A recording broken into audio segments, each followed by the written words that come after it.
recording is live. And here they come.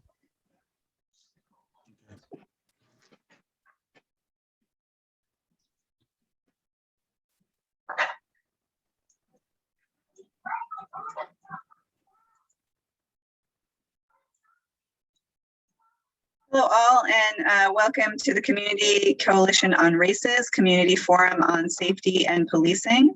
I'm Kelly Quirk, Chair of the Board of the Community Coalition on Race, and happy to co-facilitate this evening with Robert Marchman, who is our former board chair and remains on our executive committee.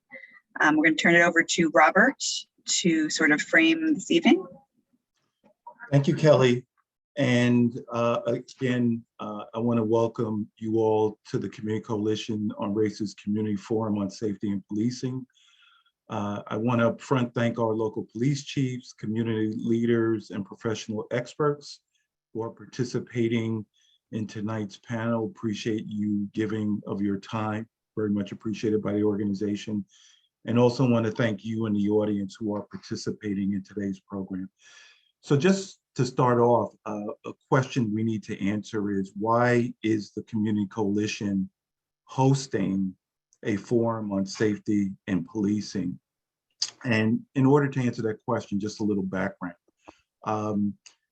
This year marks the 25th anniversary of the Community Coalition on Race, and this organization was formed by a group comprised of multiracial residents who were concerned about incidents in the community, but more importantly, misperceptions about our two towns that were based primarily on fear. Fear of changing demographics, and that led to misperceptions and some frankly ugly statements regarding what was happening in the community with crime, the schools, and other aspects of our community. As a result of these residents coming together, we made an intentional effort to push back on what we saw was the undermining of our community. And through these intentional efforts, working with community leaders, working with our local police departments, working with educators, working with government elected officials, working with a variety of different folks, we took intentional action, which in part, frankly, has resulted in the Maplewood and South Orange that we see today, and is one of the reasons, in part, that so many people find our two towns a special place to live. As we fast forward, recently the coalition has started to hear some echoes of the past. Specifically, we started seeing some things online through social media and hearing from residents about concerns about crime in the community. And frankly, some of the statements harken back to things we heard 25 years ago, which frankly had racial overtones. The focus of the coalition is to, and why one of the reasons we were formed, is to take head-on complex issues, to have candid and constructive dialogue about those issues, working together as a community to ensure that we're educated and that we can form collective ideas and solutions. This community is not going backward. Too many of us have worked too hard to get to where we are today. So hence we come together to have this forum, and we're very fortunate to have the leaders who are present today, but it's for the purpose of education. What are the facts around crime? What are the things that we as a community can do collectively to engage in common sense safety practices? Lastly, and it has been an ongoing focus of the coalition, what can we all do collectively to ensure the viability of South Orange and Maplewood, and ensure that we do so in a manner that affords equity for all? So that is why we are gathered today. Again, we look forward to the discussion. before we launch into the questions, there are some logistics that we want to talk about and also introduce our panel. So Tegan, I'll turn it over to you to walk folks through the Zoom logistics. Robert, thank you so much. My name is Tegan Culler. I'm a trustee of the coalition, and I'm here to be your Zoom tech tonight. If you're having technical difficulties, please just send me a private chat. We ask that you mute yourself when you're not speaking. The presentation and the question and answer period are being recorded tonight, and by participating, you do give us your permission to record you. If you need to know how to mute yourself, although it sounds like everybody's got it, I don't hear any background noise at all. But down at the bottom, you'll see if you're joining on a computer, you'll see a bar that has all of the functions of Zoom. The microphone on the far left is your mute button. Just click that to mute and unmute.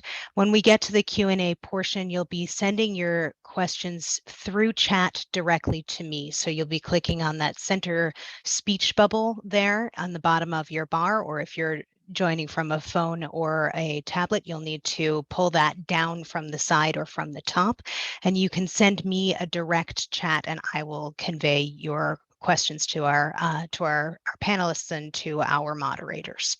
Thank you. And now I'll turn things over to Kelly, who's going to do our intros. Thanks, Tegan. You can put the slide forward one.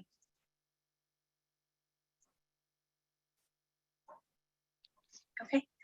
We are very happy and thankful to have a number of wonderful panelists here and a few extras I'm gonna name in a second. We have Chief Jimmy DeVaul of the Maplewood Police Department, Chief Ernesto Morillo of the South Orange Police Department.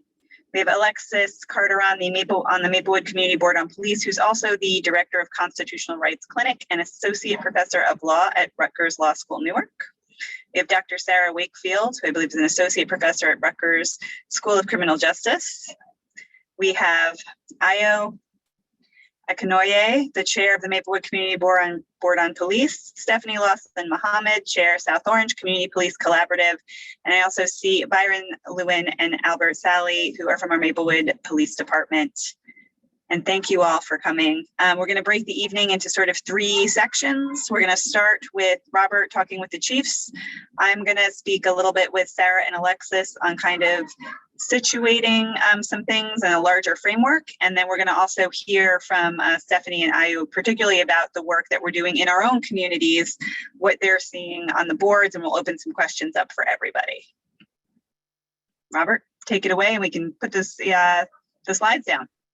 Thank you, Kelly. So I want to start with, again, Chief Morillo, Chief DeVaul, thank you so much for being here.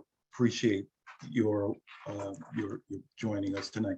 Chief Morillo, welcome to tonight's event in the coalition. I'm going to pose the first question to you, but also Chief DeVaul, I'll ask you to answer it as well. The question is, some residents have raised concerns about what they perceive as an increase in crime. Can you tell us more about what you are seeing in terms of trends, types of crimes, et cetera? Well, good evening, everyone, and thank you for having me here on this panel. As a newly elected chief, I am taking as many opportunities as possible to engage the community and of course our neighboring jurisdictions, and trying to benchmark what we think are the best practices in law enforcement and in community engagement so that we can better improve our relationships with our community. As I said before, the community is the police department and the police department is the community. So just a privilege to be here today in many different ways, and I'll be happy to answer that first question. So, Mr. Marchman, as you said before, I think it's more a perception issue as far as crime is concerned. As in South Orange, we have seen a steep decline in crime over the last 2 or 3 years. I'm sure COVID has had some impact on that. But during this time in particular in South Orange, our Part 1 crimes, which are constituted by homicide, aggravated sexual assault, robbery, assault, burglary, theft, and motor vehicle theft and arsons.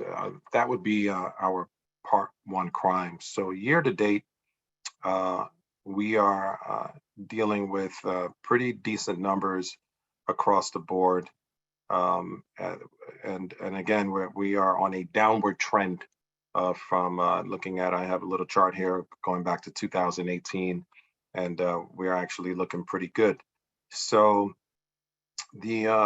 recently there have been a couple of criminal activities or criminal acts that have taken place in South Orange that have been more of the high profile type, that have included like a firearm, for instance. That's typically something that raises alarm with people, but our department has done pretty well. We've resolved one of those issues with an arrest, and the other one is still under investigation. Luckily, no one was actually shot, but someone did have a firearm and discharged it.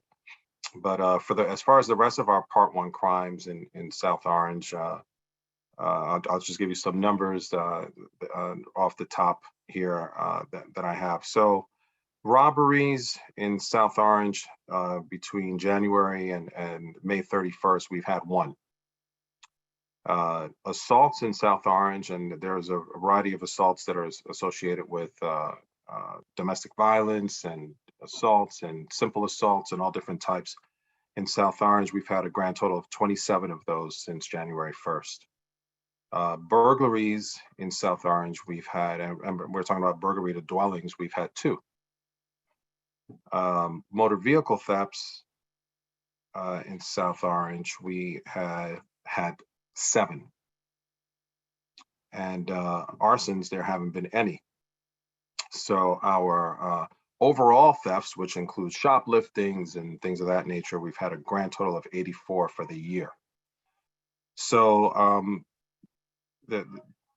we're kind of right in line looking at the past several years, where we've had lows of 43, highs of 90. We're kind of falling more or less in line, a little advanced with some shopliftings that we've had to deal with. But outside of that, I think it's more perception than anything as far as an uptick in crime, when in actuality our numbers are showing a trend that is downward. Chief Morillo, thank you. Chief DeVaul, can you please answer the same question? Sure. To contrast that, we're seeing a very large increase in crime in most areas. We'll start with the more serious. We have 11 robberies year to date compared to 1 last year, and 5 of those involved firearms. Where we do contrast is aggravated assaults. We only have 3 aggravated assaults, and they are primarily domestic violence related. Our burglaries are up substantially. We are at 11 for the year compared to 2 for last year. And for every category, we could talk briefly about what I think is happening. And the biggest jump is motor vehicle theft, and we've doubled motor vehicle theft. We're at 53 so far from year to date. So I'll get out of the way the easy ones first. Motor vehicle theft, we're at like 95%, where people are leaving their keys in the car or they're running. Maplewood has quite a few 24-hour businesses. I don't know how many South Orange has, but it certainly seems like every couple of days there's some vehicle stolen from one of our 24-hour locations. We always have people looking around for vehicles that are running and unoccupied, and most of our side streets, they're not long, windy roads for the most part anyway. Like South Orange, the makeup of Maplewood is a little bit different. If people are out to look for vehicles to steal, I think it's much easier for them to do that in Maplewood than it is to do in South Orange. There's easy access to get away. Policies above our pay grade with regards to what to do about stolen cars. I think that's in the works. I think the Attorney General is recognizing that their policies aren't working and that they're going to have to rethink how they feel about such things like auto theft. Burglary, well, you know, in the past 2 years, and Chief Ernesto Morillo indicated, is that things were different during COVID because everybody was home. So we're getting a lot more burglaries now because not as many people are home. And when your home doesn't have an alarm or any outwards notice to would-be burglars, you know, that you have an alarm or somebody's watching out for your house or there's any protections, it makes it an easy prey. When you talk about the most serious violent crimes that are occurring, and that's our street robberies,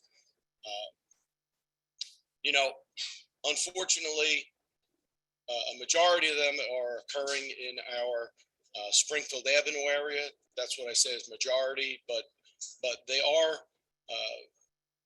many areas of town, but it's also spread out through town. But the general consensus is that they are as either close to borders as possible, and or where avenues of quick escape are available, which kind of makes sense for us. And of the 11 that we had, 5 of them, and I'm going to say at least 5 because in some of them, you know, the actors may have had them, or maybe they implicated that they had a weapon. But a majority is either your 24-hour locations or there are people walking on the street. Mostly it's people who are walking on the street alone, and mostly it's women, and it's mostly in either the late afternoon. We have had a few armed robberies of people, such as we had an individual who went out for a jog somewhere around 12:30, 1 a.m. So when you're the only person who is out, you make yourself an easy target for somebody who is looking to commit robberies. And the one thing that has to be mentioned on this is that we come from the perspective of how can we reduce the opportunities, and how can we talk to you and encourage you not to be a victim. And I think that and I'm very honest with the public. I never use names, and I don't shame anybody. But when something happens and I think the public could benefit from it, such as we have a trend where people are getting robbed because they're not paying attention, or there's situational awareness issues, such as you're on your phone. There's a lot of things that we can talk about that contribute to a would-be criminal who is driving around looking for a victim. So thank you, Mr. Marchman, and I look forward to the opportunity in participating in this evening's event.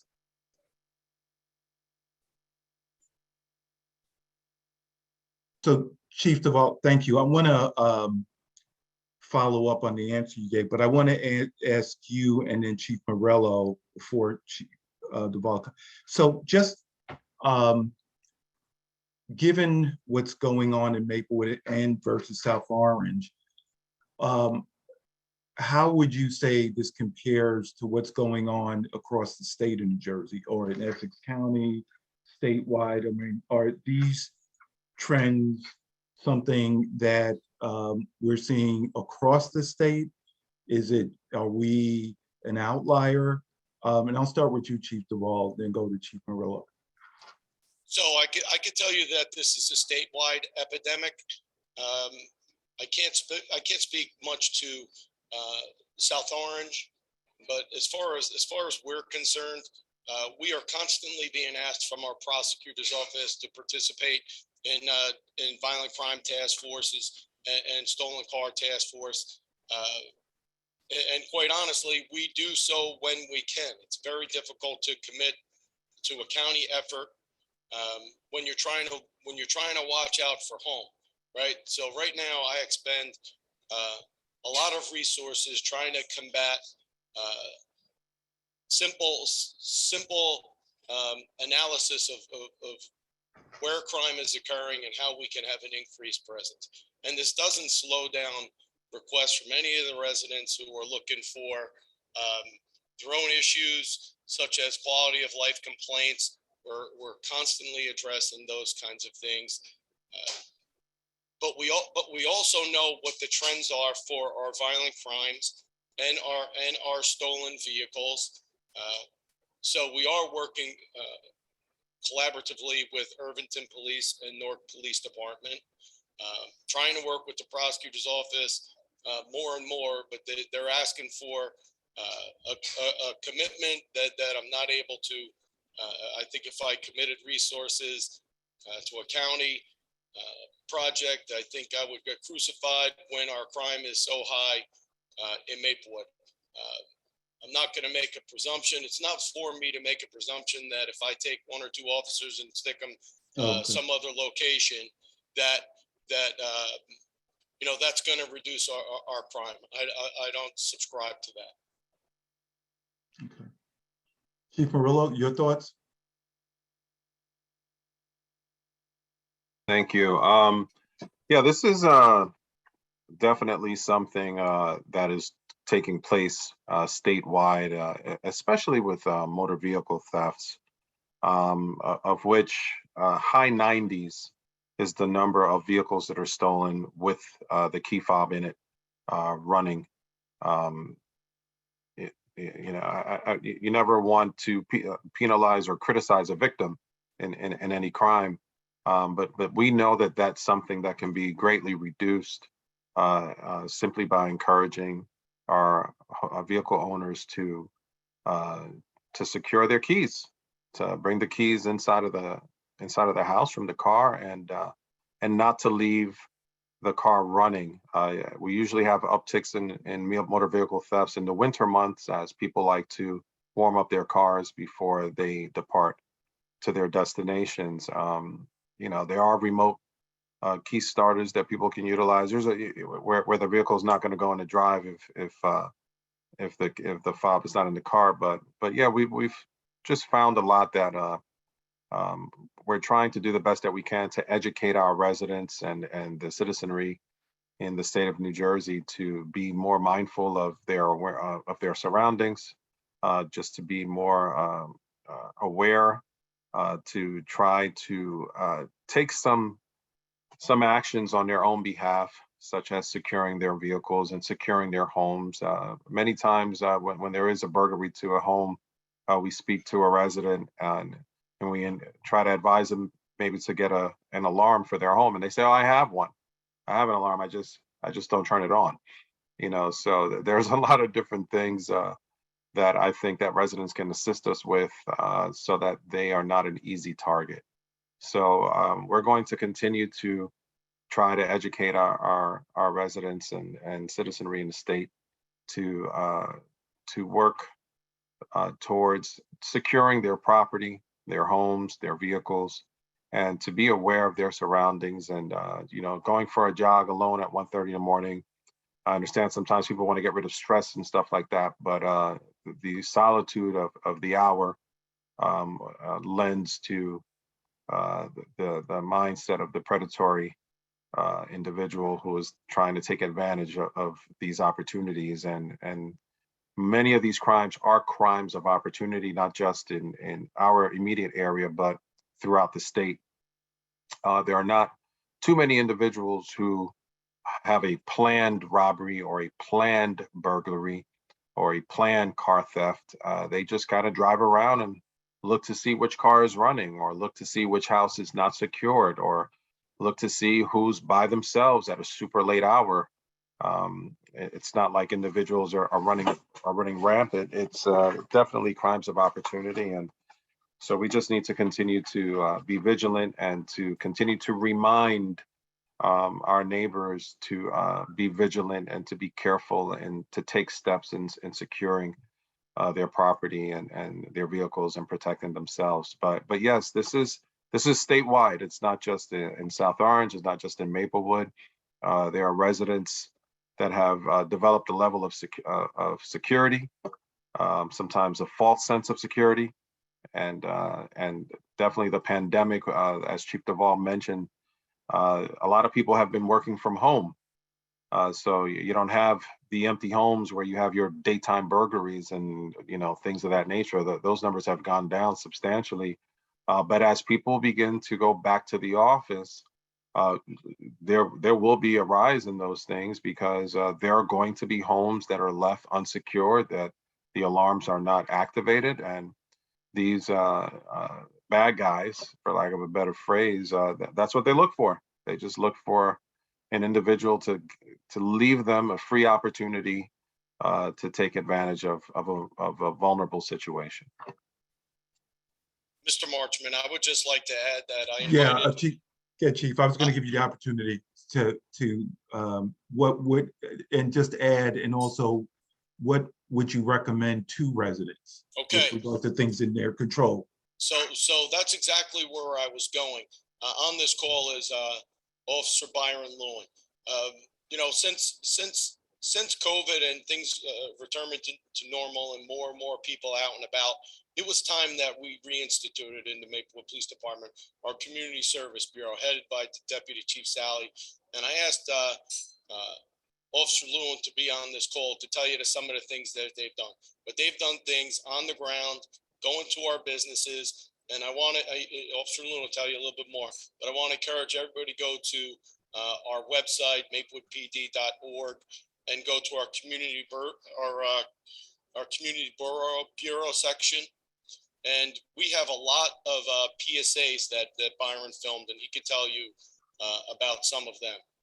Byron? Good evening. Officer Byron Lewin with the Community Service Bureau. So today I just want to talk briefly about some things that we're implementing or continue to implement.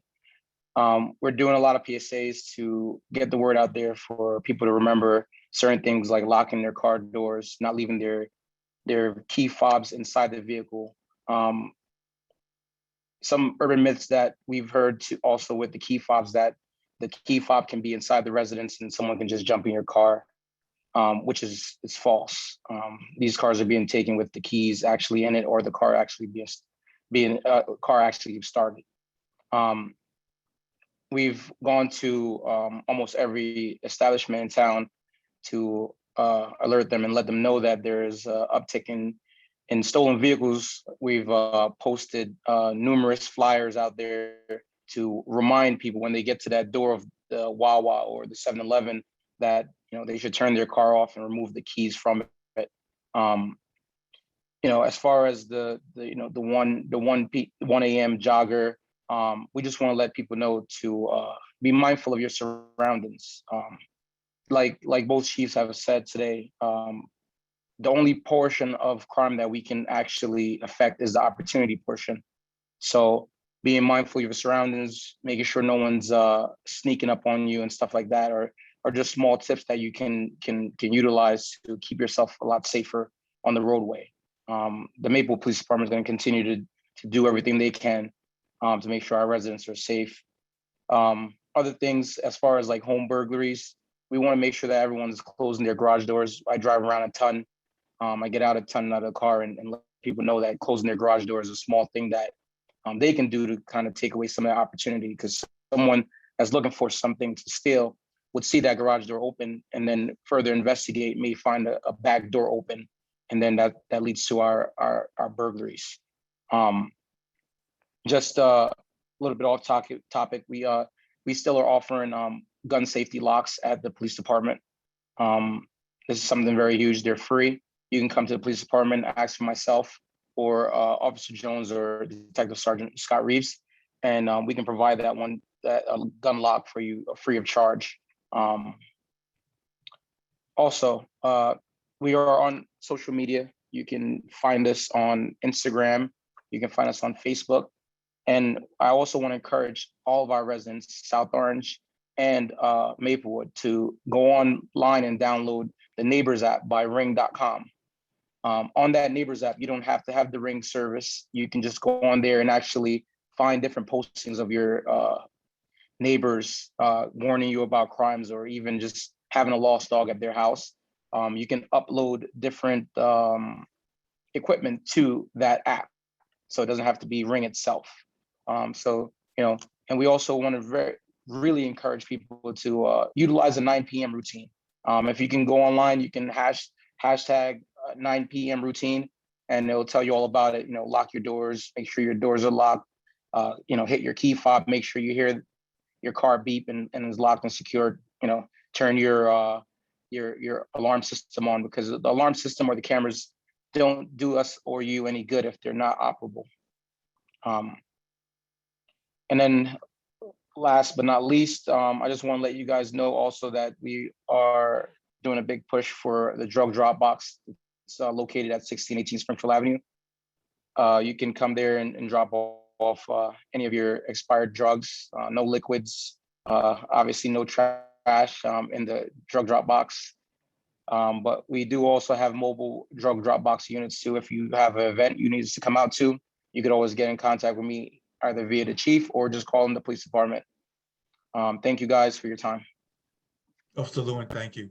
I want, well, first, Chief Morillo, anything, want to just give you opportunity if there's anything to add. And then just in the interest of time, there is one question from the audience, since you both are here, that I would like to ask. And but I'll Chief Morillo, I just wanted to make sure there wasn't anything else you wanted to add in terms of just recommendations to the residents.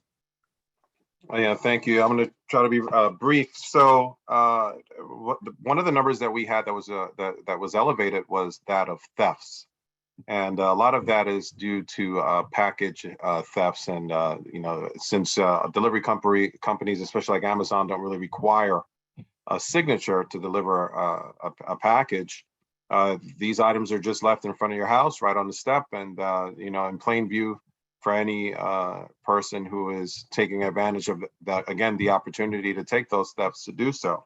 So just a few things that I listed here. You can try to purchase a secure delivery box, provide delivery instructions to the companies that are dropping things off, like leave packages on the side of the house or in the rear of the house. Have items delivered to your office if you work, if you spend a substantial amount of time at the office, just have it delivered to the office versus your home. A neighbor who may be home, you can give that as an address. And also sign up for delivery alerts and be aware of when online deliveries are expected. So if you do that, that kind of gives you an idea, like, hey, something is about to be delivered within the next hour. And now you're kind of looking for it. And of course, if you don't already have a Ring doorbell or some type of digital video security system, it is a very cheap investment to help in the tracking of crimes that may have committed. And it's also deterrent. When a person's walking up to your door and they see a Ring doorbell or something like that, they'll look for the house that doesn't have it, versus the ones that do. And not that they won't go to a house with a Ring doorbell, because they will, but naturally, the more deterrents that you have in place, the better it is. And we also know that we have a different types of crimes that, be alert on online and telephone scams, companies that are telling you that they're about to cut your power off or asking for your social security numbers and things like that. Do not give out personal information to anyone that is calling you. Do not click on links on emails that you're unfamiliar with, especially those that are warning you of impending danger or something like that. Those are typically utilized to try to get you to click on something with a virus. And have secure passwords for your banking accounts, things of that nature. Change them. Put them on a schedule, change them every 90 days so that they're not easily trackable. And also be very aware of your children's internet and social media activity. Very important. A lot of, again, crimes of opportunity are typically done against the vulnerable population that we have. And in this age where children have access to the world through a handheld device, it is important that we spend some time and monitor the activity of our children. Obviously, they're not using the phone just to make phone calls. So I just wanted to add that. Thank you, Chief. So just in the interest of time, I'm just going to ask you one question, both from the audience, and no surprise. The question is, South Orange and Maplewood are very similar in many respects. To what factors do the chiefs attribute the differences in the crime statistics? I'll take a stab at that. We are very similar, but we also share different borders at different points in our town. And like Chief DeVaul mentioned before, a lot of crime is active along the borders of South Orange as they are along the borders of Maplewood. Maplewood shares a much longer border with different cities than we do. So, you know, we touch on different parts of communities for shorter or smaller points of borders. But I know Springfield Avenue is a substantially long border that Maplewood has with other towns. We touch on Newark in for a couple of blocks. We touch on East Orange, on Irvington, and Orange for a couple of blocks. But most of these types of crimes do not happen in the center of the towns. They typically tend to happen on the outskirts. So the larger your border lines are, taking that into consideration, the more your numbers are going to be. It's just it's very predictable. Thank you, Chief. Chief DeVaul? Yeah, I mean, I've said that before. Our borders really hurt us in some ways. I position my officers on the borders a lot, way more often than I certainly would want to. But now that COVID has subsided and there's a lot of activity, you would actually be surprised how busy Springfield Avenue and the surrounding areas are, including Irvington Avenue, all of our borders. And like I said, it is not exclusive to those areas. Certain types of crimes, such as auto thefts, which are mostly crimes of opportunity, they could be pretty much anywhere. But as I mentioned, we do see a majority of borderline crime. Thank you, Chief. I'm going to turn it over to Kelly. Thank you both. Really appreciate your candor and the information that you provided. Great, thanks. If we could spotlight Alexis and Sara. Again.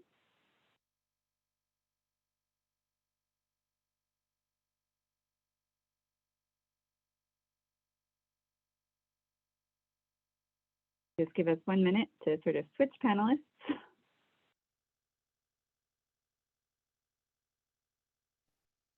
While we're waiting, I just want to let you guys know also, ic3.gov is where you can report anything fraud-wise. The earlier you report it to that website, the better it is as far as you're finding your, if you were to lose money or anything like that. So ic3.gov. I just posted a video of it if you go on social media. Thanks so much. Yeah, if you're a victim of some kind of a fraud, go there first. They say that they can stop transactions, financial transactions within 24 hours. So don't wait. Don't call the police first. Don't discuss others. Get right to that website. The Internet Fraud Complaint Center, I believe, is what it's called. But they're going to be able to help you way more than the police is going to. Okay, thanks.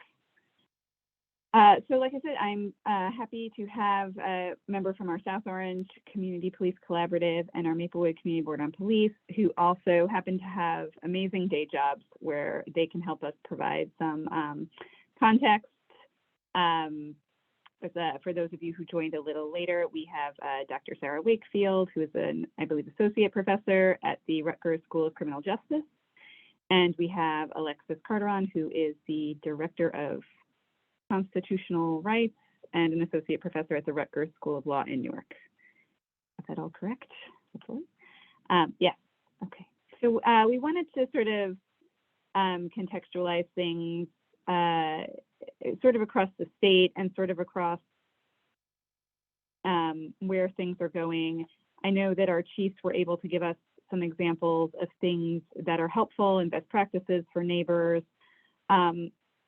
In your roles, either in the Community Board on Police, in online conversations, we've often heard from our community members about things they want the police to do that the police may not be able to do for legal reasons.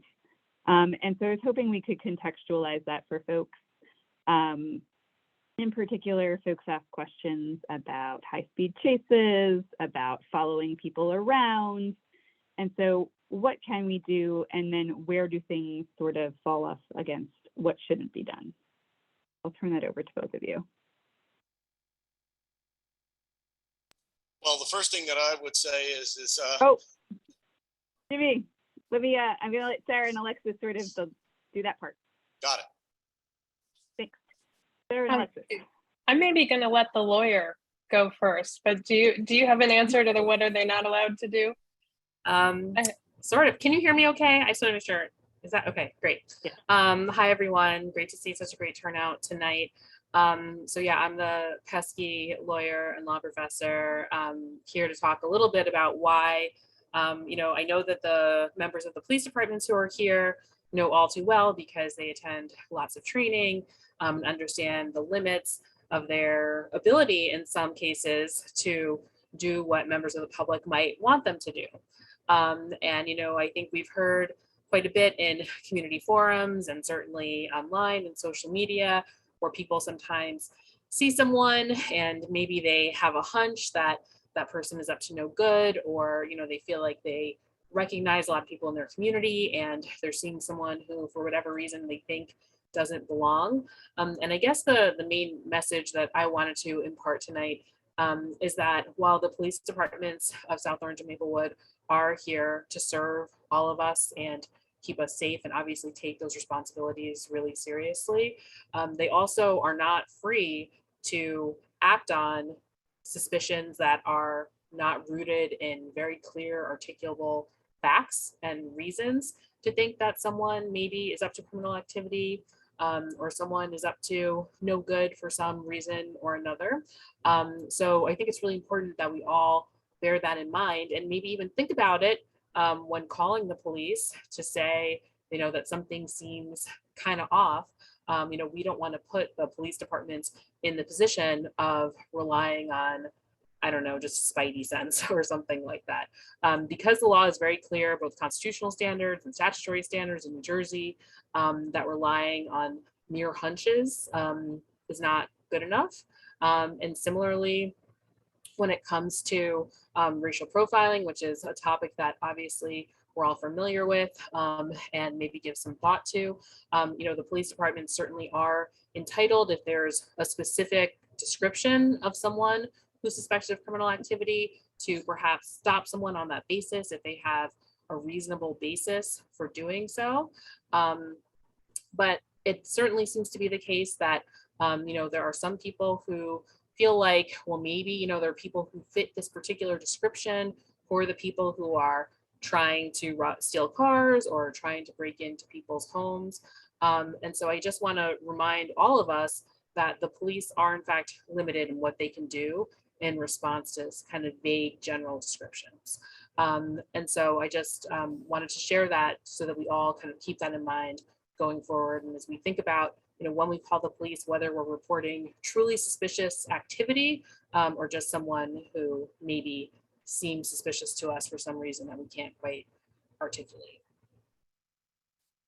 Alexis, were you going to cover the decriminalization of marijuana? We get calls daily about my neighbor is smoking marijuana. What can you do about it? But every day, including when I was driving home today.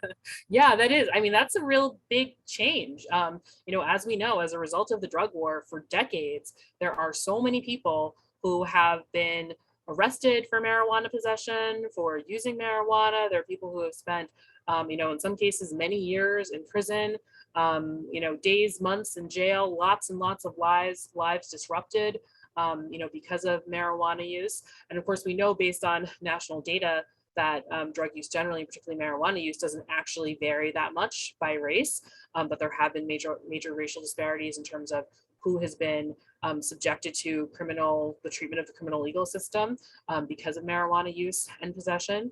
And so I think it's going to take some time for people to get used to the idea that smoking marijuana is not illegal in New Jersey anymore, and getting used to the idea that, you know, just the mere smell of marijuana is not enough to generate suspicion for our police departments. And so, because obviously, I think a lot of us saw the lines and the traffic on Springfield Avenue this year when the dispensary was open. Obviously, marijuana is very popular. It was popular before it was legal, and maybe it's even more popular now. I don't know. Time will tell. But yeah, that is definitely something that we all need to kind of adjust to. It's been a reason that people have been calling the police for a very, very, very long time. And it is not on its own something that would generate reasonable suspicion for a police department to investigate anymore. I hadn't planned to cover that, but I'm glad you mentioned it because it's important. Sarah, did that bring up anything for you or things you're hearing from South Orange or in general?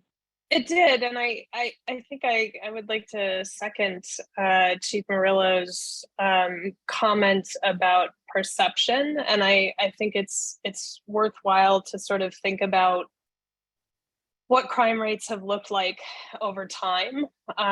They were very, very low for a long time, and I as a sort of quasi-criminologist have been kind of waiting for them to go up for quite some time, and I think it's also worth remembering the pandemic and what it did to everybody, and that it burdened some populations much more heavily than others, and so we have a lot of disruption, and so it is worth kind of thinking about, well, what does crime actually look like? It turns out it's actually hard to know that. Like, national crime statistics are delayed usually by about 18 months. And so we often don't have an accurate perception of what's happening. So I think that's important to pay attention to, but also to acknowledge that we're in an incredibly volatile phase at the moment in all sorts of areas, right? So not just crime, but something happened to us as a community and to our broader country. And I think paying attention to that also gives you a sense of what you can do, right? So police are limited in what they can address. But as a person who studies crime a bit in my day job, many of the things that keep us safe are not just about being aware of your surroundings, although that's important. Certainly take your car keys out of your car, all of that. But communities that are safer are those that are engaging with one another and that are helping one another and are not waiting for the police to come, right? Those are communities that are often safer. And so crime control in many ways is all of our collective responsibilities. And I think that's more than just sort of looking around and calling. That's about paying attention to your surroundings, but also paying attention to your neighbors. And so I just want to highlight that because I worry a little bit that if we're all sort of focused on where our keys are and who's around us, that we forget that safe communities are those that are in connection and in community with one another.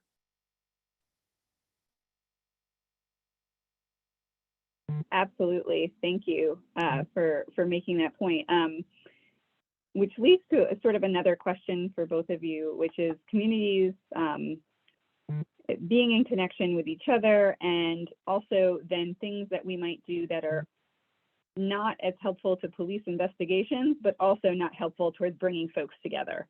So what we've heard from folks, residents, is often that they feel like they want to do more to sort of address this, but that might be channeled in ways that might not actually be helpful.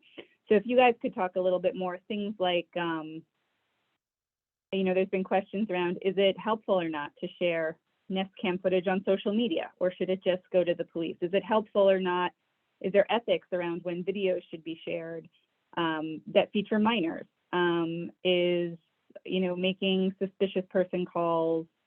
Obviously, you guys kind of mentioned, but so sort of larger things, mentioning about going on vacation, going on your vacation in large social media groups, and then sort of leaving information out to the public. So are there things that we should be doing that sort of, as a community, would both help with this and also sort of be more appropriate? I think that's sort of the question I'm asking.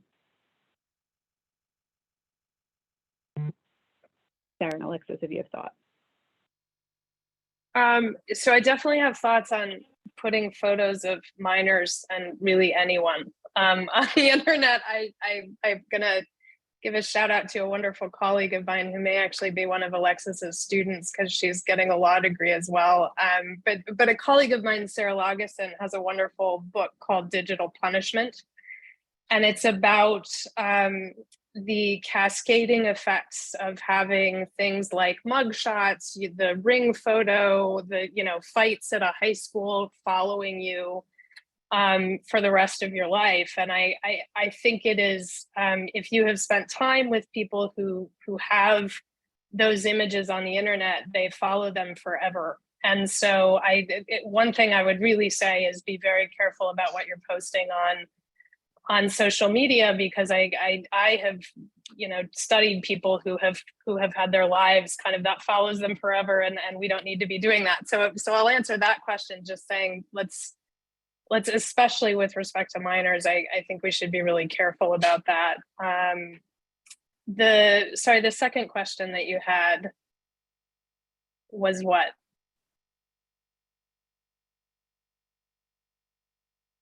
Sort of about sharing other things on the internet. So sometimes people will share Nest Cam footage of maybe a car being rifled through in a neighborhood group. And yes, it's outside of the scope of what the police can control, but is there a community ethics around that we should think about? Yeah, no, and I think there should be. So I think it's worth thinking about what you're posting and how that follows people. But the second thing I would say is that in general, the population, if you survey the population, they'll always get what the crime rate is doing wrong. So they'll say it's going up when it's going down. They'll say so the average person generally doesn't have a sense of what crime is doing, and so I am not on Facebook, thankfully, anymore. But I do actually monitor Nextdoor because what happens is that the ring thing gets posted and then everyone gets scared. And it may just be a one-off. And so I really worry about whether or not people's perceptions of what crime is are aligned with what it actually is. And I think a lot of that increases that problem. And so you can see that on a small scale on Nextdoor. You can also see it on a large scale in which a particularly heinous and horrible crime will inevitably lead to some law named after a victim that is not necessarily a good law, but it's that crime scared us so much that we overreach. So I do think our community should be very thoughtful about what the impact of that is and whether it's actually helpful for solving that particular crime or whether it creates a kind of broader panic. And I'll turn it over to Alexis for thoughts on those as well. Yeah, I would echo all of that. I would also just add that it's maybe worth thinking about what value posting those kinds of videos really adds to a situation. So, I always joke, but it's totally true that my husband never locks our car ever.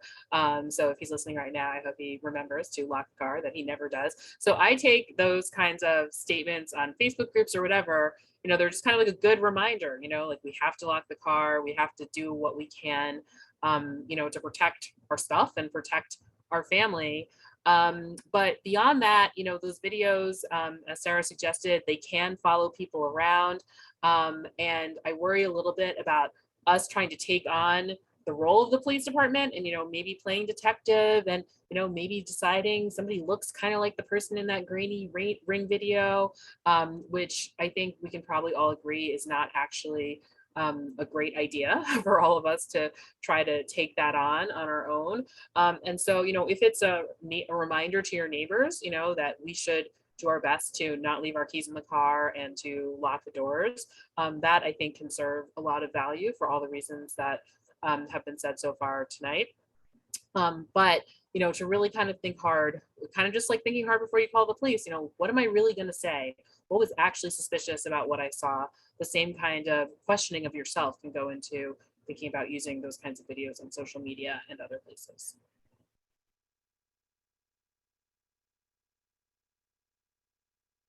All right. I'm just checking a couple. This may be a question for a larger panel. So can we at this point bring on all the panelists? I'm going to ask a quick question of, as we bring folks on, of Ayu and Stephanie. All right, there you are. So to Ayu and Stephanie, we are lucky in our two towns to both have forums for the community, formal forums that have been convened by charter, by our town government, to work with the police departments in our towns to be able to be a liaison between the communities and such. So I wanted to give Ayu and Stephanie a chance to each sort of explain what the Maplewood Community Board on Police is and what the South Orange Community Police Collaborative is, and a little bit about what they're working on. And then with the greater panel, with also the chiefs after that, we're gonna have some questions that the audience has been sending to Tegan that I just wanted to put out there that'll be sort of for everybody. So Ayu and Stephanie, go ahead. I guess I'll jump in first. I think since you mentioned Maplewood first. Good evening, everybody. Thanks for having us on. And it's an important conversation about crime in the community in general. And now we sort of, you guys use the word connect, community, and connect with each other. And I think that's really important. And that's what the Maplewood Community Coalition, Community Board on Police was kind of formed to just kind of work on, is connecting the community to the police department. And I think there was an incident years ago that sort of illuminated the disconnect between the community and the police, and that disconnection led to us kind of like trying to figure out how we can better serve the community and how the police can better they spend a lot of time in the community. So, and I think it was Chief Morillo that said before that the community is the police and the police is the community, and that's really important to kind of emphasize. So what we've done is, and what we're looking to do with the Maplewood Community Board and Police is sort of, use data, to analyze, situations in the community, talk about crime, talk about, what's going on. And I use that data to sort of make recommendations to the police department, make training recommendations. So for example, we're making training recommendations on dealing with the teenage brain. We're making training recommendations on dealing with patients, dealing with, community members on the autism spectrum.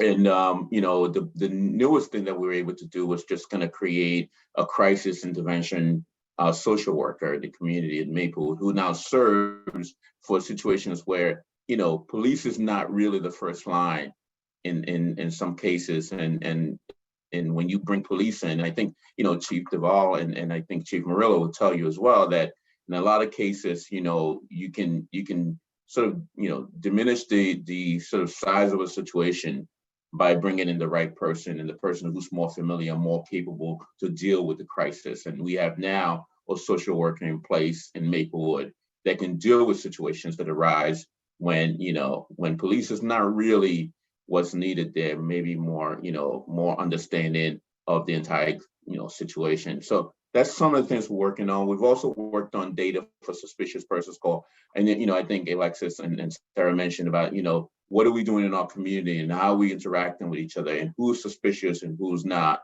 In a lot of cases, we make phone calls and bring police into situations. And then that, it sometimes can escalate. So that's why we, especially now, we're talking about Maplewood and having a, more crime, more, car theft.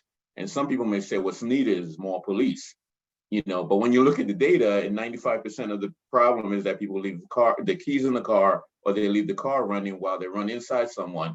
Police is not going to solve that, right? So bringing more police into the situation can actually, make that a little bit, different from where you want to go.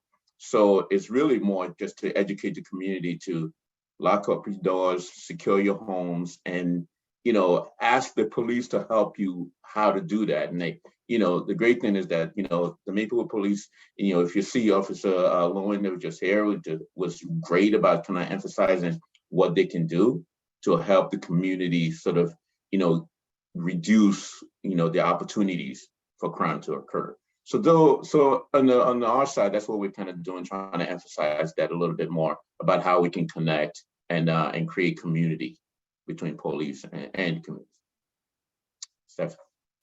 Thank you. So the South Orange Community Police Collaborative really came out of the work that came through NJ.com with the use of force report. And it was coming out of that the South Orange Board of Trustees actually even started calling it the Community Police Collaborative. And there was about a year of work and meetings and discussion before we officially became a advisory board within South Orange. And so one of the interesting things about us, our first meeting literally happened right as the COVID lockdowns were happening. So as a board, we've actually only physically met face-to-face once. And then our chief actually resigned, Chief Kroll, he retired. And so we are really excited to have our new chief that we have really just been working with over the past 2 months. And as a board, we actually also restructured ourselves in the January timeframe because we had time to look at the original committee structure and look at, well, how should we be organized to actually affect the right change and inputs that we want in the department. So some of the work that we're doing right now is really in its early stages as we're working with the new chief. We have a commitment to getting data analytics and publication right, but again, those are in early stages. And Sara is helping us with that and working with the chief to try to map out what are the right data elements that we should be looking at and have a dovetail on then what are the operational effectiveness that we would then plug in because we have a committee that's focused on operations. The South Orange Board of Trustees committed to what's called community care and justice last year. And there was a fair amount of work in working to try to map out what that program needed to look like and what our community needs were. And so we are also, we have a subcommittee that partners with them as well, with the goal of making sure that as many of the calls that happen or police interactions that happen in which it's appropriate to be pulling in social workers to make sure that the right services are delivered, that percentage is as high as it can be, and that we find ways to optimize what those interactions should be. So again, 2022 has been a real formation year for us, even though we officially kicked off in 2020. And so we do look to continue to develop. We actually have some openings right now. So just plugging that, we have 7 members, 2 alternates, and a student member. And so right now we do have availability for our student member, a regular member, and an alternate. So anyone interested in partnering with us, we welcome that.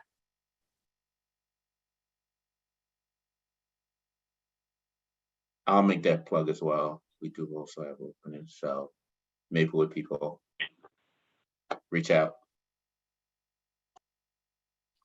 Okay, great. Kagan, if we could pull Robert and the 2 chiefs on, so we can sort of close out. We've got a couple questions from the audience that we wanted to sort of pose for folks. And while some are written for the chiefs, we will perhaps extend them to the rest of the folks here who have such a breadth of knowledge and understanding. Robert, I put it to you in the chat, so you have one. I'll do the first one, sort of, so I'm going to summarize it, but it has to do with the first part of it. There's a 2 parts. The first has to do with marijuana, which came up on here earlier, and recognizing that it's not illegal and it's not a crime, but feeling like it might be a nuisance. So folks smoking in cars, outside of windows in houses where folks have young children sleeping, and are there options around how we can handle that or how folks might handle that, and what would be suggestions on that?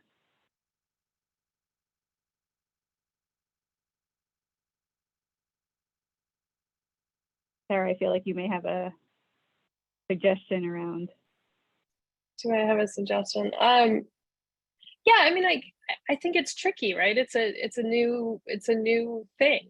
And I think it takes a while to figure out what the norms are around it. And I will say for myself, yes, if I were sleeping with my window open and had a bunch of smoke coming in my window, I wouldn't enjoy that. But that's not, I think, a matter for the police, but I do think it's something where we should expect that things might be messy for a bit until we figure out what that's going to look like.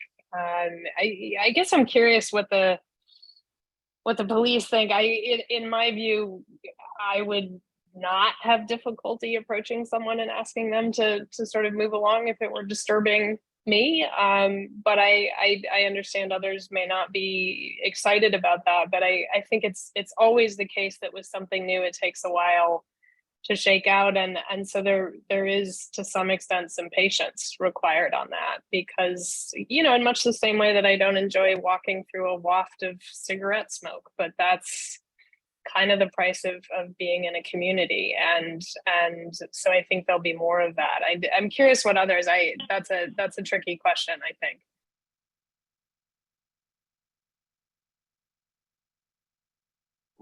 Okay, I guess I'll jump in here. From a law enforcement perspective, obviously, this is something that is brand new. Marijuana has always been something kind of like on a sliding scale, because it's, thinking back to the times, I mean, when I was in college, several decades ago, a lot of students smoked marijuana all the time. And it was almost like marijuana in this country, even though it's been illegal for a long time, has always been considered like part of that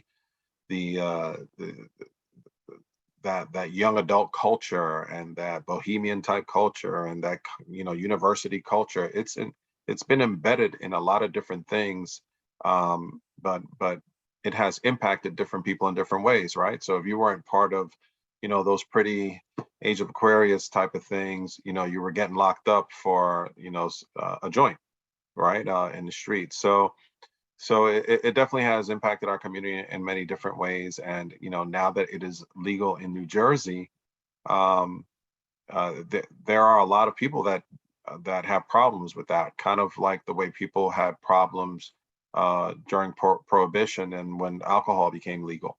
There are certain stigmas that are attached to smoking marijuana. That's what is going to take several years before people can get over that. Just like it took several years for people to get over the fact that hard liquor was legal in this country. So marijuana used to be legal in this country many years ago in the early 1900s, and then it became illegal, and now it's legal again, just like alcohol. So it's something that people have to get used to from a cultural perspective, that they have to get rid of the stigma of people who smoke marijuana. And I think that as we go through this transitional phase of marijuana being legal and people daring other people to tell them, I would love for you to come and tell me to put my joint out, because we're going to deal with that, obviously, right? And legislation will come out, both local, state, and national, that will figure some things out as we work through this, because there are also a lot of companion laws that came out with this, where it's difficult for police to approach people who are smoking marijuana or who are drinking underage, and so those things have come out, which make it further difficult. However, from a regular person perspective who does not smoke marijuana, unfortunately, they're going to call the police, and because everyone's not brave like you, Sarah. Everyone's not going to want that confrontation. They're going to want to avoid it, 1,000%, and they're going to call, and they're going to say that it's an anonymous call on top of that, and so the police, we don't have the luxury of saying we're not going to that, right? We have to go to every call, and then we have to determine whether or not it was valid. But we have to go, and we can't make that determination whether or not it was valid until we get there, right? So a dispatcher is never going to say, we're not sending an officer there because someone's smoking marijuana. It's something that is somehow creating a breach of the peace, no matter how big or how small it may be. And so by statute, law enforcement is required to go and at the very least investigate the veracity of the claim. And so at that point, what we can control is how our officers are going to behave when that interaction begins. And we have the benefits of our body-worn cameras that South Orange now has going back to early May. And where we can have these meaningful reviews that are not just going to be limited to use of force things and vehicle pursuits, but we want to see how our officers are interacting with people throughout the course of their shifts. And whenever there's an opportunity to train or educate one of our officers and have them understand that, hey, I know that there's for X amount of years, there's always been a stigma or it's been illegal to deal with marijuana from a criminal perspective, but that's no longer the case. So it's just a matter of not feeling compelled to interact with people from a law enforcement perspective unnecessarily. So, but we do understand that it can be annoying. If you're at the park and your kids are there and you're sitting down with your family, and then someone comes and sits down on the bench next to you and starts to smoke a joint, that is not going to be pleasant for everyone. So, we have to figure this out. We have to navigate through it carefully because we know that it is going to be, it is extremely complicated. And we have to be as cerebral as possible when dealing with these situations. So that's the position of South Orange PD. Robert, do you have the next question? Yeah, but I want to give Chief DeVaul the opportunity to add, and then I'll jump in after the chief responds. Yeah, I think this is going to take a lot of time and a lot of education that's been said here before. There's misconceptions that we can arrest people for possession. We cannot. So even if we encounter somebody in a public setting, the most that we could give them is a township ordinance violation. There's not going to be an arrest. It's going to be a take your name and you get a summons, or one will be mailed to you as such. People should understand what to expect because we do hear everything. We hear that the person is smoking marijuana in their car. You need to arrest them. You need to search that car. None of that happens. And for a lot of good reasons that we've already talked about here.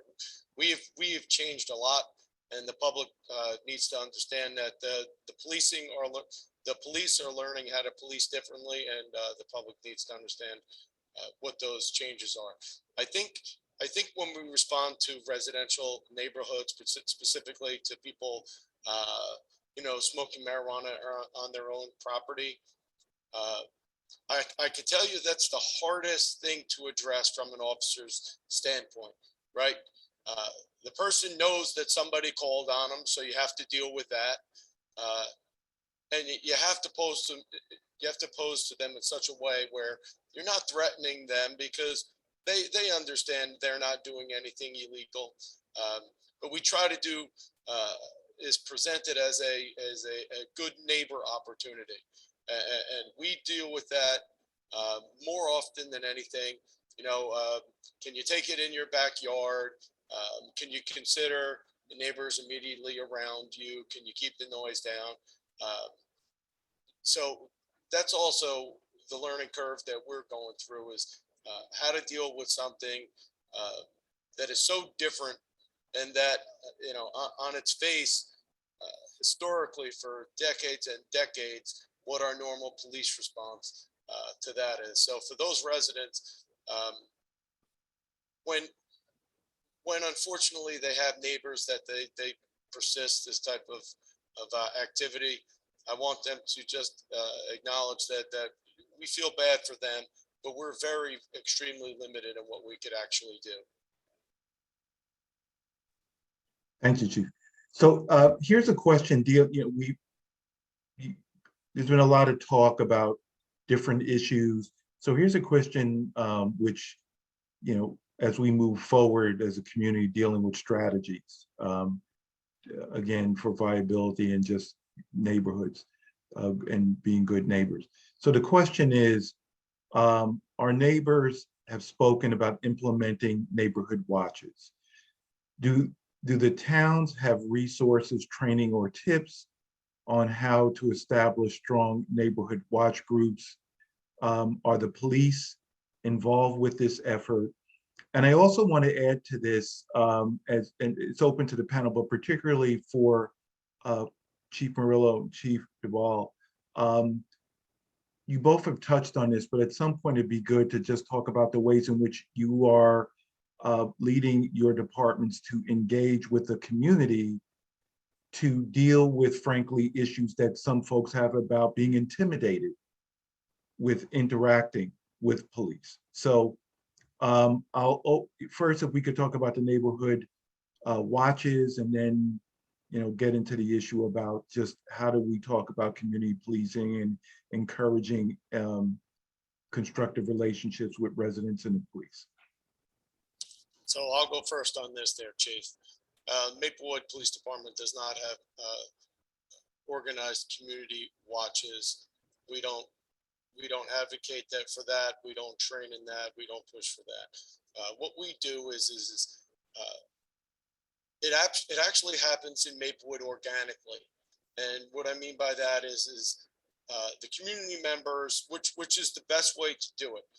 The community members will all start talking and emailing.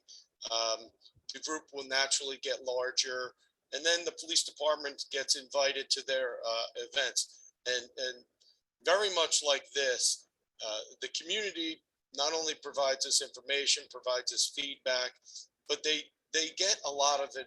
Mostly they ask for advice, which I'm happy to speak with the residents about in these particular neighborhoods, because we don't see that urgency where you're going to have this would-be type vigilante or this group that are going to be doing these things. What you more see is the communities trying to interact with each other much more, so they get to know each other. They're hosting block parties, they're hosting other events to try to get the community to coalesce around issues they're having in their communities. And then the police department only becomes a partner with these neighborhoods, right? Which is the way it should be, because the neighborhoods are going to by virtue of learning each other, learning their needs, what the problems are, and communicating. Only thing that we could do is help guide them along, but we do not have anything like that. I'd just like to add a little bit here, especially given the earlier comments about our borders and being concerned where there's bigger borders, there's more crime. I would challenge us to think about our neighbors as part of our community. And so in the same spirit of our community members engaging with their neighbors to form that community, we should be engaging with our neighbors across the borders as well. And I'm happy to say that I know in South Orange, there are community-based groups where they are broadening the conversation and they are partnering across within Newark and within East Orange and Irvington. And I challenge us to think more about how we as police departments, how we as community boards, police boards, and CPCs are partnering with our neighbors so that we don't have some borders that are scary to us and other borders that are not. So I wouldn't want anybody to leave the call feeling like, oh, we've got these scary borders that we need to be concerned about. I think that's a solvable concern that we as community members, if we take it on, can do something about. And just to touch real quick on the sort of neighborhood watch conversation, and I think Chief DeVaul kind of addressed it well. I think what we're trying to do with the Maplewood Board and Community Board and Police is just to be the liaison, to attend neighborhood meetings and to have conversation with real data and real complete information as much as possible to help folks kind of understand, you know, the neighborhood watch may not be the way you want to go. Just having time to know your community, to know your, you know, neighbors may be the first thing that you want to say. And like Stephanie says, your neighbors may extend outside of the scope that you think it is. And that's okay to have those conversations. And so what we aim to do is to bring information from the community. You know, I mentioned before about the autism program, the training program for the police. That was something that was brought to us by a community member that, you know, that was started prior to even, you know, the board being formed, but brought to the police as from a community member that we're trying now to go back to the police to implement, you know. So again, all this conversation is just really to just kind of let you know that, you know, there are people here in the community that can serve as a liaison, that can get you, you know, the sort of protection or thought of protection that you need versus the neighborhood watch, which can really escalate into something that could be ugly. So just think about that.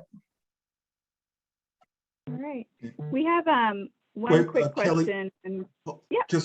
Just let Chief Morillo, just with regard to the neighborhood watch in South Orange, I think. Okay, thank you very much. Yeah, we don't have any type of real robust neighborhood watch. Several years ago, I remember when I was patrol, we had one that was more significant, and so me personally, I believe that any type of programs that we can create within the community to create non-law enforcement or non-enforcement of the law type of interaction with the citizenry is important. So we're not going to get in the way of anything in particular. I want to hear what everyone has to say as much as possible to see what we can do to create good dialogue with people, to try to figure out how we can make people feel better within their own communities, because that border issue is definitely significant as far as how people may perceive what's good and what's bad and what's nice and what's ugly. So, and we know that a lot of times we can work with that. I'm close personal friends with someone that seems to be the favorite to win the West Council Ward position in the city of Newark, which runs along the South Orange border. And that election is coming up in, I believe, next week. And like I said, he's the favorite. And if he does win, I plan to communicate with him and create dialogues with him and intercommunity type of activities with the West Ward of Newark and with our Tuxedo Park area in South Orange that border each other, to see what we can do, because stigma is a word that I used before, and a lot of times stigmas are placed on on entire communities and entire cities based on the behaviors of few. So we need to work through that, because we're not the only ones placing stigmas. People are also placing stigmas on us if we tend to hide behind or feel safe behind the virtual wall that doesn't really exist. So we have to kind of figure out ways. Sara, Dr. Wakefield said earlier, sometimes within communities we can increase the feeling of safety by being good neighbors and having good dialogue with one another, and knowing our community, actually not just living in the community, but actually knowing our community. So that's our position with that. We want to just try to increase some more dialogue and see what works. We're not going to be averse to anything in particular. I see Sara has a hand up, and then we'll move on to sort of the last question.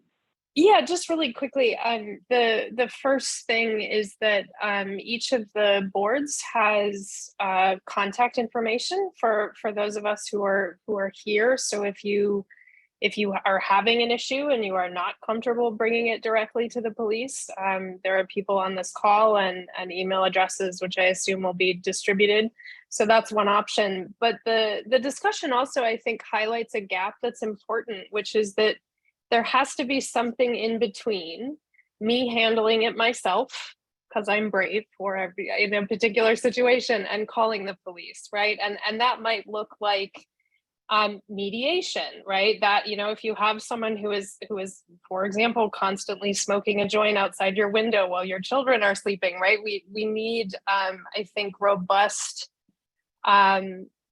communities in which we have mediators who are not the police, but not us handling it on our own necessarily. And so I think that's also a place that I just wanted to surface, that we could also get really creative about what these boards could do, what community care and justice could do, which would keep things away from law enforcement, but would result in communities being and people being better off. So I just wanted to surface that idea. Thank you. So one of these, I'm going to ask Chief DeVaul to give a yes and a quick where to find the info, if the answer is yes. But there was a question about if there's a place where people can look at Maplewood's current crime statistics according to historical rates, not just last year, and if that's published on a website. So our monthly public safety committee meeting is the first Wednesday of every month. And the notes from that are posted on the township's website. So that is best answers that I could give you.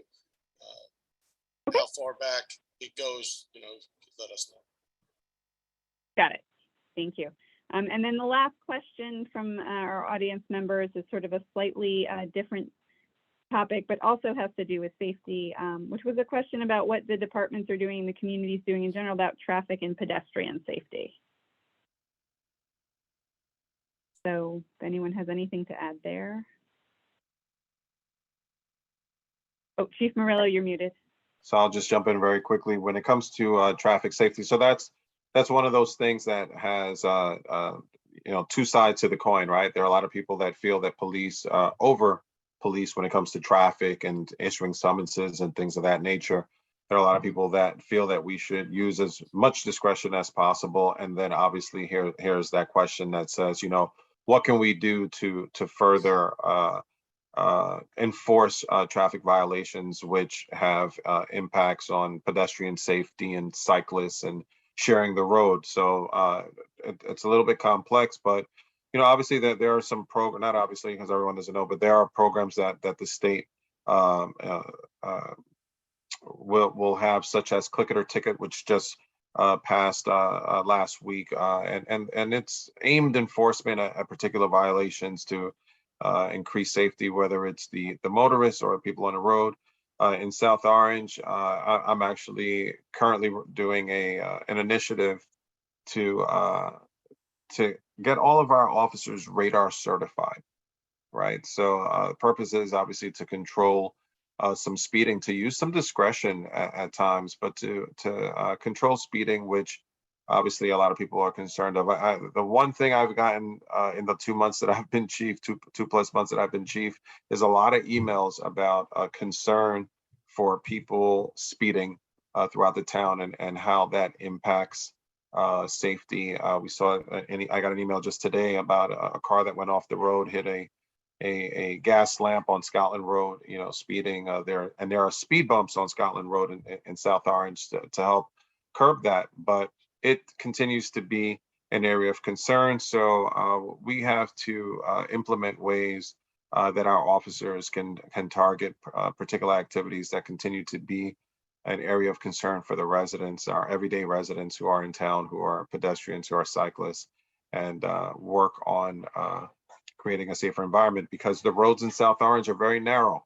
We have very narrow roads, very wide sidewalks, but we still have a lot of people that choose to walk on the road instead of the sidewalk. Grove Park has a walking track, and everybody walks on the road instead of the walking track. So there are, you know, we have to figure out a way to get people to share the road with the vehicles and obviously with our pedestrian traffic as well. I hope that answered the question. Thank you. Yes, it did. Chief DeVaul, if you wanted to add anything about pedestrian safety. I would just echo what Chief Morillo said. We operate under the 3 E's, engineering, enforcement, and education. So you're educating on the public and the traffic laws. We do a lot of engineering in Maplewood. We do it to the extent that you know, we'll run out of money. We could re-engineer all of our locations. We're currently working around our schools and in the smaller neighborhoods to reduce. So enforcement is a short-term solution. It's as simple as that. When you talk about engineering, you're talking about striping, additional signage, that type of thing. And education is very important. I hear it all the time about how inconsiderate drivers are. And the fact is, it's just true. I can't tell you how many times somebody's trying to cross the street and they have to run out of the way because people are so impatient. So of the 3 E's, the education portion is the most difficult and yet the most important, because the drivers have the largest role in how fast they're going, on how considerate they are. So that's what I would add to that. Okay, thanks. And we promised everyone till 9 o'clock, and I want to be cognizant of time since we're 5 minutes over. There's some additional questions and comments in the chat and questions that were asked. So what we're going to do is take some of those and maybe email them out. And if we can get responses, we will email them to all participants. So any questions that were not able to be answered. We do have 2 things to say. We do have thank you all for attending this event by the Community Coalition on Race. Thank you to our panel, our 2 chiefs, Morillo and DeVaul, to our members from the Maplewood Community Board on Police and the South Orange Community Police Collaborative. You can find out more about the Community Coalition on Race at communitycoalitiononrace.org. And we have an upcoming event on June 19th. We are doing a Juneteenth event at Duran Hedden House from 1 to 5 p.m. So we invite the community to join us there. We will also be sending out after this, you're going to go to a survey as soon as you leave the meeting. We would like you to complete it to let us know how we did. And like I said, we will attempt to get the many questions that have come in sent out to folks. And we will also send out the contact information for the Community Police Collaborative if you want to get involved in South Orange, and also the contact information for the Maplewood Community Board on Police if you would also like to get involved there. And like we said, or like I should say, Stephanie and Ayo said, they need volunteers. So please do reach out because they're always looking to fill spots. And with that, I want to thank everyone for their candor. I want to thank everyone for their willingness to participate. I want to thank the members who joined us, who asked questions, and look forward to continuing this conversation with everybody going forward. Have a great night. And complete the survey. Thank you, everybody. Have a good evening. Appreciate it. Thank you. Thank you. Thanks for organizing.